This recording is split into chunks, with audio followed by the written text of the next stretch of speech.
Aujourd'hui, dernière vidéo sur le plan A3 et donc le soldat. Et on va voir quel type de vendeur tu es. Alors c'est parti, on va repartir sur notre triangle là. Voilà. Et donc en fait, on avait dit qu'il y avait le prof ici, Steve Jobs ici.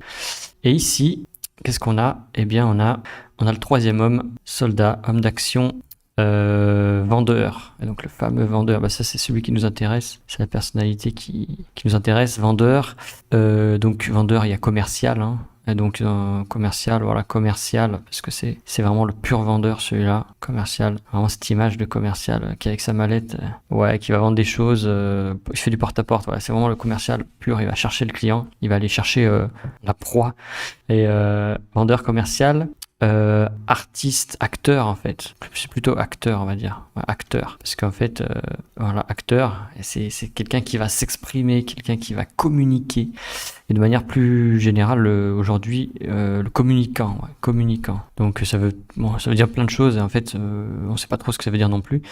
Voilà, c'est comme ça. Soldat, il va au front, il protège les deux autres. On a vu qu'il y en avait deux. Il y a Steve Jobs. En fait, Steve Jobs, lui, il est tout seul, il est en train de créer dans son atelier, dans son garage, là, il a besoin de protection. S'il y a des voleurs, qui l'attaquent. Et puis, il va aussi protéger le prof. Voilà, le prof. Donc, ça, c'est son rôle. Et donc, lui, il va à l'extérieur. Voilà, il est plutôt tourné vers l'extérieur, soldat. Voilà, comme ça. On peut peut-être aussi mettre... ouais, en fait, c'est l'homme d'action, donc pourquoi pas sportif. Donc, sportif, communicant, acteur, commercial, vendeur, la personne qui communique. Voilà, un acteur, on imagine bien, il est sur scène, il est au front. Hein, quand on est sur scène, on est vraiment au front. Il y a l'audience, le public, les spectateurs devant nous. Et donc, Steve Jobs, il faisait ce boulot-là. Donc, lui, Steve Jobs, c'est un créateur, on a déjà vu, mais il faisait ce boulot quand il faisait les keynotes, en fait. Voilà. Il était au front. Il allait présenter, il disait, voilà, c'est ça, c'est mon produit, je vais le vendre. Je suis le meilleur, je vais tous vous avoir avec mon produit, voilà, c'est ça. Ici, il y a aussi une partie qui nous intéresse beaucoup, le vendeur, la commerciale, bon, ça va ensemble, on s'en fiche un petit peu. L'acteur, on en a déjà parlé. Le communicant, en fait, ça fait plutôt référence à du marketing, la communication. Donc, ça, c'est plutôt la vente au féminin, on pourrait dire. Mais en tout cas, le vendeur, on va parler de ça dans peut-être une autre vidéo, mais en fait, le vendeur, c'est un élément qu'il est essentiel d'avoir quand on travaille en indépendant. C'est essentiel de vendre son produit. C'est essentiel d'avoir confiance en ses capacités, d'avoir confiance en son produit, d'avoir confiance qu'on peut emmener les autres dans un projet, parce que le créateur tout seul, il suffit pas en fait. On va voir que c'est les trois associés qui fait que tu vas réussir en fait. Les trois qui sont associés, ça fait que tu vas réussir. Et donc le vendeur, c'est une partie importante à développer, surtout pour les créateurs en fait, parce que les créateurs, ça fait penser à l'artiste.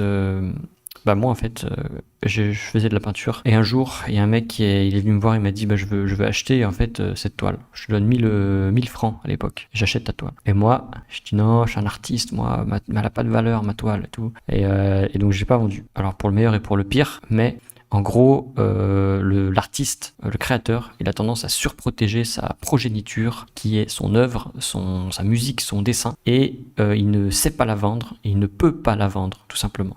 Donc en fait, ceux-là, ils peuvent s'entraider, mais s'ils sont antagonistes, s'ils se repoussent l'un et l'autre, parce que l'un ne veut pas vendre, l'autre veut vendre, etc., ils peuvent pas collaborer, et ça peut en fait te desservir. Voilà, ça c'est un gros problème. Si toi, par exemple, tu te considères comme un artiste, ça va être compliqué. Alors, souvent, les personnes, elles s'associent. C'est pour ça qu'il y a des agents d'artistes.